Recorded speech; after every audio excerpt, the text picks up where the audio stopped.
उत्तर मुंबईत आता भाजपच्या पियुष गोयल यांच्या विरोधात ठाकरेंच्या शिवसेनेकडून तेजस्वी घोसाळकर यांच्या नावाची सध्या चर्चा सुरू आहे। ठाकरेंच्या शिवसेनेकडून तेजस्वी घोसाळकर यांचं नाव सध्या चर्चेत आहे। काँग्रेस आणि ठाकरेंच्या शिवसेनेला जागा वाटपाची अजूनही प्रतीक्षा लागलेली आहे आणि त्या संदर्भातली आपण सध्या ही माहिती पाहतोय।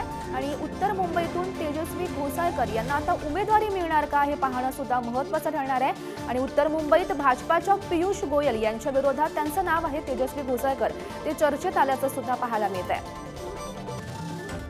त्यामुळे उत्तर मुंबईत पियुष गोयल यांच्या विरोधात नेमकं कोण उभं राहणार हे पाहणं सुद्धा महत्त्वाचं ठरेल।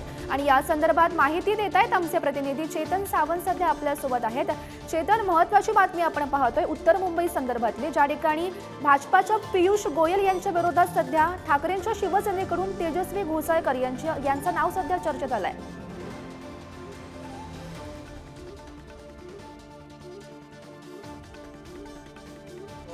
हा जो मतदारसंघ आहे या मतदारसंघात आधीच भाजपकडनं उमेदवार डिक्लेअर केला आहे। पियुष गोयल हे या लोकसभा मतदारसंघाचे उमेदवार आहेत। यापूर्वी गोपाळ शेट्टी हे या लोकसभा मतदारसंघाचं प्रतिनिधित्व करत होती, मात्र गोपाळ शेट्टी यांचं तिकीट कापून पियुष गोयल यांना उमेदवारी दिली आहे भाजपकडनं। आणि महाविकास आघाडीकडनं पियुष गोयल यांना टक्कर देण्यासाठी तसा तगडा उमेदवार हा शोधण्यात येत होता। महाविकास आघाडीकडनं चाचपणी केली जात होती, मात्र ठाकरेंच्या शिवसेनेला ही जागा देत विनोद घोसाळकर यांच्या नावाची कुठेतरी चर्चा सुरू होती। आणि विनोद घोसाळकर किंवा त्यांची सून तेजस्वी घोसाळकर यांच्या नावाची एकंदरीतच चर्चा या मतदारसंघासाठी सुरू होती। मात्र आपण पाहिलं तर विनोद घोसाळकर हे यापूर्वी देखील ठाकरेंच्या शिवसेनेचे आमदार राहिलेले आहेत। विभाग प्रमुख म्हणून त्यांनी आपल्या कार्याला सुरुवात केली होती शिवसेनेमध्ये, त्यानंतर महानगरपालिकेत देखील त्यांनी प्रतिनिधित्व केलं आहे। त्याचप्रमाणे विधानसभा सदस्य होते, त्या संपर्क प्रमुख देखील होते ते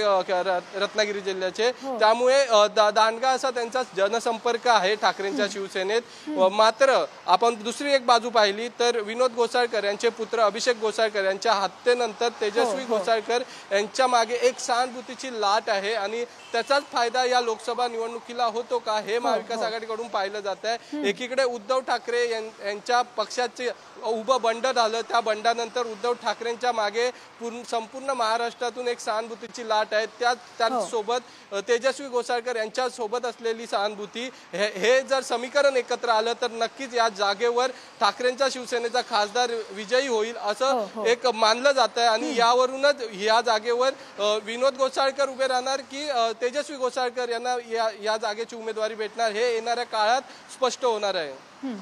नक्कीच चेतन, धन्यवाद दिलेल्या या सविस्तर माहितीसाठी।